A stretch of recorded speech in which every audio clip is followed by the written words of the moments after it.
บอลส่วนลิ้นเด็กน้อยเนาะมีบอลโบว์ลิ่งนะภายในบอลเขาเจ้ามาจัดวันเกิดหรือว่าพาเด็กน้อยมาลิ้นเครื่องเกมมีอย่างสินะยัดมาจัดวันเกิดอย่างนี้ก็ได้เนาะมีโซนอยู่ทางลุมแล้วก็สำหรับเด็กน้อยและผู้ใหญ่มีหมดเลยทุกคนมันเครื่องลิ้นเขาเจ้าอยู่พี่นะไล่ๆบักใหญ่ๆเด้อเป็นบอลบักใหญ่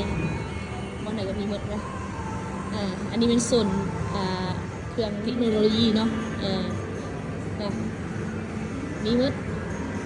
อยู่ทางนู้นก็จะเป็นบอลโดดบอลหนึ่งเนาะนะบอลขี่คือรถขับเด้อบอลยิงปืนบอลลิ้นผู้ใหญ่นะ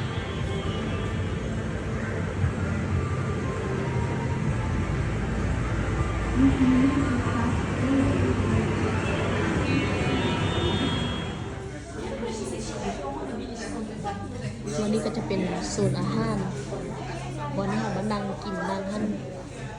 นั่งลิ้นเนาะท่าลูกนี่แหละมีครบเลยครับเนาะในห้องที่มันจัดวันเกิดให้เด็กน้อยก็จะเป็นสถานที่มันจะจัดงานเนาะตามเด็กน้อยที่เขาจองมาเป็นคนเนาะ